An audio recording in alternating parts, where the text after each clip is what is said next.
Hola, buenas tardes. Nosotros somos el equipo número 2 y les vamos a presentar el tema del tardomarxismo y la dialéctica. El equipo se encuentra conformado por mi compañera Carpio Guzmán Yareni Guadalupe, Estrada Sánchez Gabriela Montserrat, Justo Fermín Carlos Eduardo, Ortega Herrera Brian Alejandro y su servidora García Martínez Erika Litzet. El tardomarxismo y la dialéctica. Dentro de este se busca construir sistemas que logren interpretaciones profundas tanto del arte como de la arquitectura, ya que el mundo es muy complejo y que a base de esto existen numerosas condicionantes, especialmente sociales y éticas, y que detrás de cada una de ellas existen fenómenos artísticos. Tenemos a Karl Heinrich Marx, quien fue un intelectual y militante comunista alemán de origen judío. En su vasta e influyente obra incursionó en los campos de la filosofía, la historia, la sociología y la economía. Junto a Friedrich Engels, es el padre del socialismo científico, del comunismo moderno y del marxismo. Sus escritos más conocidos son el Manifiesto del Partido Comunista en coautoría con Engels y el libro El Capital. Karl Marx y Friedrich, con quien compartiría una estrecha colaboración intelectual y política, se centraron en lo que denominaron el socialismo científico. En el año de 1848, a petición de una liga revolucionaria clandestina integrada por emigrantes alemanes, cuando los dos autores plasmaron tales ideas en el Manifiesto Comunista, en este se expuso la nueva concepción del mundo, la dialéctica como la más completa doctrina del desarrollo, la teoría de la lucha de clases y el papel revolucionario del proletariado como creador de una sociedad comunista, lo cual trajo consigo este libro, Las bases del consumismo. De igual manera, propuso el método dialéctico, ese término que designa el método científico del conocimiento del mundo y que al igual proporciona al hombre la posibilidad de comprender las relaciones sociales como un fenómeno natural, que debe ser conservado y analizado por una fuerza motriz en el desarrollo de la realidad. Por otra parte se encuentra su principal obra, la cual la llamó El Capital. A lo largo de su estancia en Inglaterra, Marx profundizó en el análisis de la economía política típica y elaboró su propia ideología, que divulgó en su creación El Capital en el año de 1867, partiendo de que solamente el trabajo humano crea costo. Karl Marx indicó la explotación del trabajador, patente en la sustracción de la plusvalía, o sea, la porción del trabajo no pagada al obrero y adecuada por el capitalista. El legado de Marx fue de una enorme manera fundamental para el raciocinio económico y parte importante de sus principios siguen en constante análisis e indagación. Sus ideas englobadas dentro del ideario conocido como marxismo han sentado la teoría de la filosofía económica comunista. Marx y Hegel. Marx se basó en la dialéctica de Hegel, importante filósofo alemán y máximo representante del idealismo, de quien retomó sus postulados para el estudio del mundo material existente. Para Marx, las relaciones existentes debían de ser recíprocas y se debían valorar las influencias sociales que pudieran existir. Marx defendía que los valores sociales no se separan de los hechos sociales, de lo contrario se traduce como inhumano. Sin embargo, el estudio de Marx es más complejo de lo que se supone. Cuestiona no solo los hechos, sino también a la capacidad que posee el ser humano, el cual depende del entorno en el que se encuentra. Argumentaba que la interacción entre las personas es necesaria, así como la reproducción de objetos que ayuden a la supervivencia de la misma. Dialéctica de Marx. La dialéctica concibe el desplazamiento como uno de los recursos más relevantes para el ser y recomienda que la realidad está sometida al devenir y la historia, o sea, quien no comprende el cambio como un proceso que pertenece a la obra de un objeto, es incapaz de entender la concepción del mismo objeto. Por otra parte tenemos lo que es la contradicción. Tiene su origen en el cambio, pues la verdad es el entorno en donde nace el problema.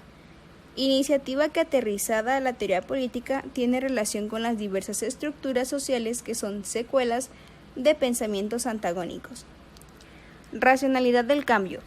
El cambio sigue un orden, o sea, una racionalidad que se crea desde la verdad. Para esto, Marx lo divide en tres cambios: Como punto número 1 tenemos la tesis o momento de afirmación de una realidad. Punto número 2, antítesis o momento de negación de la realidad anterior. Y punto número 3, la síntesis, el cual es un momento de integración de las dos realidades contradictorias anteriores, es decir, una nueva tesis que da lugar a otra antítesis y así sucesivamente. El materialismo histórico es la concepción materialista de la historia. Ese término fue acuñado por Georgi Plejánowicz, quien fue un marxista que aludía al marco conceptual que identificaba a Marx y estudiaba junto a Engels, tratando de comprender la historia humana. Este materialismo histórico hace referencia a una doctrina que, de acuerdo al mismo Marx y Engels, los cambios en el espíritu de la sociedad, teniendo en cuenta que se expresaban en la superestructura, se derivan de las relaciones económicas de la producción. Y esto, por lo tanto, hace constar que el materialismo histórico trata de percibir aquellos cambios histórico-culturales que se producen debido a las condiciones materiales de la vida y pues obviamente la propia lucha de clases que definía Marx. Todo esto en contraposición de la creencia de Engels, de la que establece la sucesión de la historia en base a la determinación del espíritu. Dentro de las principales características de este materialismo histórico encontramos las principales que debemos de destacar. La número 1 concibe que todo lo que se refiere a una sociedad viene determinado por su modelo de producción. Establece que los cambios socioeconómicos no dependen de la determinación individual. Muestra la economía como base de la historia social. Y las transformaciones históricas son consecuencia de las fuerzas de producción. Dicho materialismo tiene en cuenta, para que su estudio, dos elementos fundamentales. Número 1, la estructura, que son las fuerzas productivas, relaciones de producción y los modos. Y número 2, la superestructura, que son las instituciones y regulaciones que expresan el espíritu social. Para este materialismo histórico definido por Carlos Marx, el capitalismo es un sistema de organización político-económica que presenta grandes fallos, y esto es debido a que no obedecen a una evolución natural de la sociedad y de la historia, sino a una construcción histórico-social. La visión humanista y el desarrollo sustentable. El humanismo es un término polisémico sujeto a diversas formas de interpretación y realización. En sentido genérico, se dice humanista a cualquier doctrina que arme la excelsa dignidad humana, el carácter racional y de no del hombre, que enfatiza su autonomía, su libertad y su capacidad de transformación de la historia y la sociedad. La arquitectura moderna está siendo mayoritariamente funcionalista, y eso no es malo en sí mismo, pero lo está haciendo principalmente desde el punto de vista técnico y estético, poniendo énfasis en el factor económico de la actividad constructora y en el aplauso público. La verdadera funcionalidad debería satisfacer las necesidades reales de los seres humanos. El arquitecto Alvar Aalto escribió sobre esto, lo llamó la humanización de la arquitectura, aportando luz y ejemplos prácticos de la arquitectura sensible con las necesidades humanas. Exploró la relación entre el individuo y su habitación en las habitaciones experimentales del Hospital Antituberculoso de Paimio en Finlandia. De acuerdo al carácter fisiológico del espacio encerrado, puede limitar la experiencia de un individuo, pero su ángulo de visión y su imaginación son dos elementos potencialmente abiertos a asociaciones ilimitadas. Más allá de permitir que las preconcepciones físicas limiten el diseño, se pueden inducir relaciones, asociaciones que amplían la experiencia arquitectónica mediante el carácter psicológico del edificio.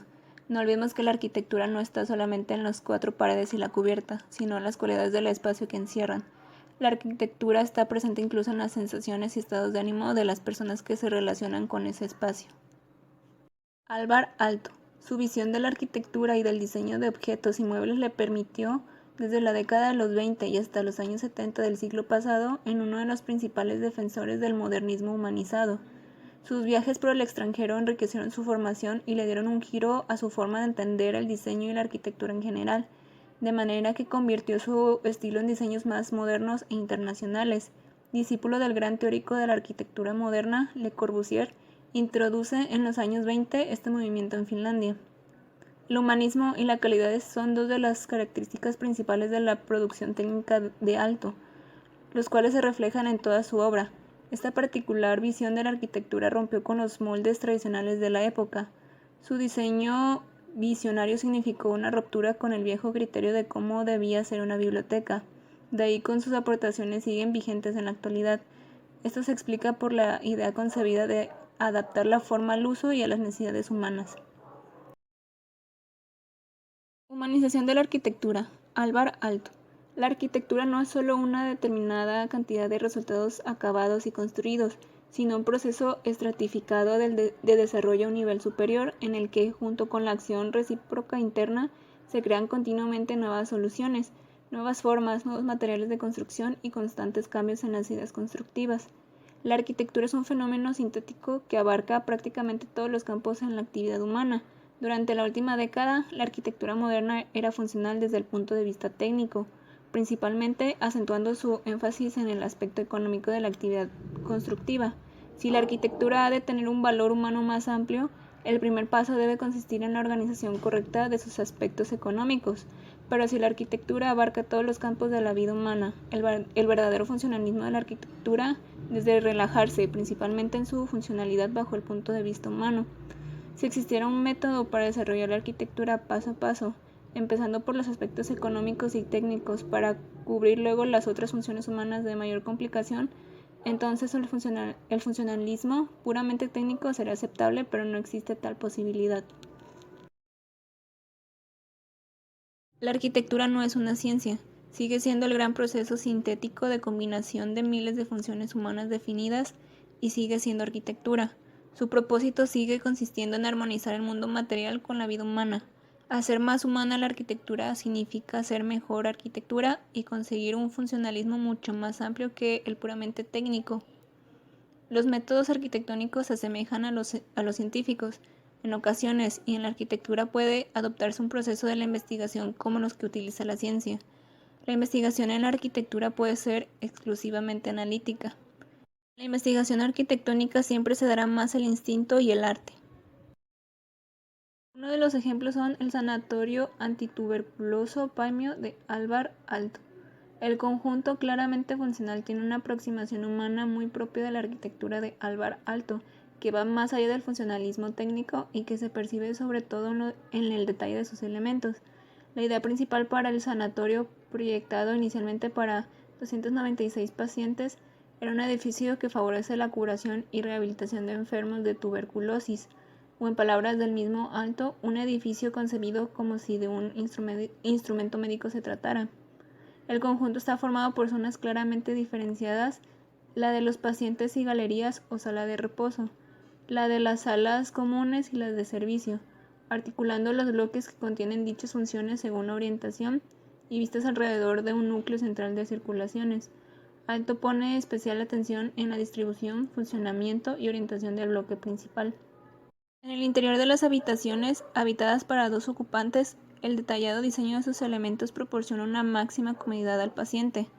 Aalto diseñó los interiores cuidando de todos los detalles, como en la introducción de superficies curvas en el encuentro de paredes y suelos para facilitar la limpieza, o la elaboración de una escupidera espacial para los enfermos que finalmente no fue utilizada.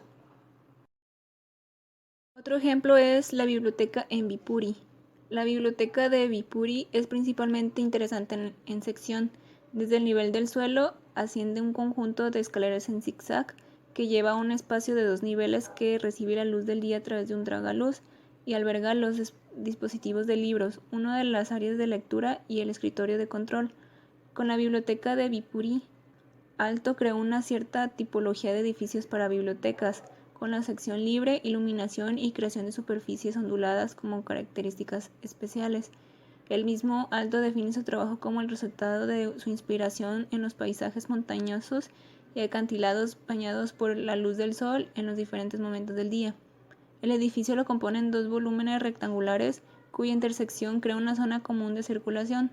La iluminación es una de las consideraciones primordiales en la biblioteca.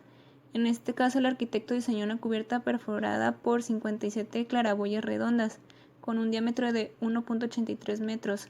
En la iluminación artificial se siguieron los mismos principios que en la iluminación natural.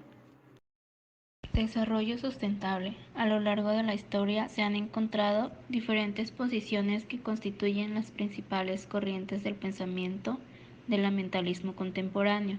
Se reconocen tres grandes corrientes en disputa que, independientemente de sus matices y evolución, se manifiestan a lo largo del debate ambientalista, y en ellas se explica la propuesta de desarrollo sustentable, no como una disolución de las diferencias, sino como un momento de homogeneización de las corrientes.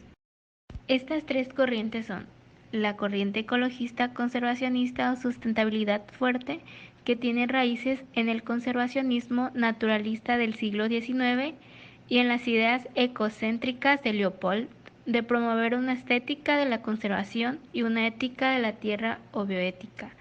El segundo es el ambientalismo moderado o sustentabilidad débil, que es antropocéntrico y desarrollista, pero acepta la existencia de ciertos límites que impone la naturaleza a la economía, lo que la separa del optimismo tecnocrático expresado en la economía neoclásica tradicional. La última es la corriente humanista crítica, alternativa a las anteriores, que con raíces en las ideas y movimientos anarquistas y socialistas se coloca del lado de los países y sectores pobres y subordinados. Existen otras dos subcorrientes importantes, la anarquista y la marxista. La subcorriente anarquista pertenece a la tradición comunitaria de esta ideología, siendo la heredera más clara de las ideas setentistas del ecodesarrollo. Su propuesta política está volcada a promover una sociedad ecológica, mediante la expansión de la vida y los valores comunitarios, que achicaba gradualmente el mercado, sustituyendo su lógica, así como la dominación estatal. La subcorriente marxista entiende que el problema ambiental no está dado por los límites físicos externos a la sociedad, sino por la forma de organización social del trabajo que determina qué recursos usar, la forma y el ritmo del uso. Antecedentes del ambientalismo contemporáneo. La crítica naturalista tiene tres componentes. Uno de ellos es el higienismo decimonónico, que reclamaba mejoras sanitarias en las primeras ciudades industriales, frente a las deterioradas condiciones de vida de los trabajadores y la propagación de enfermedades a las otras clases sociales. El segundo es el naturismo, que se proponía la restauración de una forma de vida natural como medio de recuperar la unidad perdida entre humanidad y naturaleza por medio del camino de conductas individuales. Y en tercer lugar, el conservacionismo de cuño romántico, que se plasma en las primeras asociaciones nacionales e internacionales proteccionistas de especies animales y espacios naturales vírgenes. Lucha de 1888 de los mineros y campesinos de Huelva, España. El caso más trágico y heroico del higienismo obrero fue en la lucha de 1988 de los mineros y campesinos de Huelva, España, contra la contaminación del aire de las calcinas de la mina del Río Tinto, hecho que culminó en una masacre obrera con repercusión internacional. Por su parte, el conservacionalismo aristocrático es una respuesta de un sector de la élite a los efectos destructivos del desarrollo industrial, particularmente en lo que concierne a la destrucción de áreas naturales y la pérdida de vida silvestre. Una obra de este movimiento es la creación, por ejemplo, en Estados Unidos, que encontramos el Parque Nacional de Yellowstone, o en Inglaterra la Sociedad Real de Protección de los Pájaros. El humanismo crítico expresado en la propuesta de ecodesarrollo. Esta emergió en la lucha política por definir un nuevo orden mundial, frente a la idea de los límites del crecimiento y la propuesta de transitar hacia una economía estacionaria divulgadas por el Club de Roma, planteando la propuesta de nuevos estilos de desarrollo basados en el potencial ecológico de las diferentes regiones y en las capacidades propias de los pueblos del tercer mundo. Los elementos conceptuales de la propuesta de ecodesarrollo. Según Bifani, el concepto de ecodesarrollo deriva del concepto de ecosistema, que abarca el sistema natural y el contexto sociocultural, y reconoce el fenómeno de diversidad, sugiriendo una pluralidad de soluciones a la problemática del desarrollo. El ecodesarrollo designa un estilo de desarrollo aplicable tanto a proyectos rurales como urbanos, que busca prioritariamente la satisfacción de las necesidades básicas y la promoción de la autonomía de las poblaciones envueltas en el proceso. La propuesta de Brundtland de Desarrollo Sustentable, 1987, parte de la idea central de que el desarrollo y el medio ambiente no pueden ser separados. Medio ambiente y desarrollo no construyen desafíos separados, están inevitablemente interligados. El desarrollo no se mantiene si la base de recursos ambientales se deteriora. El medio ambiente no puede ser protegido si el crecimiento no toma en cuenta las consecuencias de la destrucción ambiental. La apelación al desarrollo sustentable es un llamado a cambiar las estrategias aplicables hasta el momento, tanto en la materia de políticas de desarrollo como ambientales.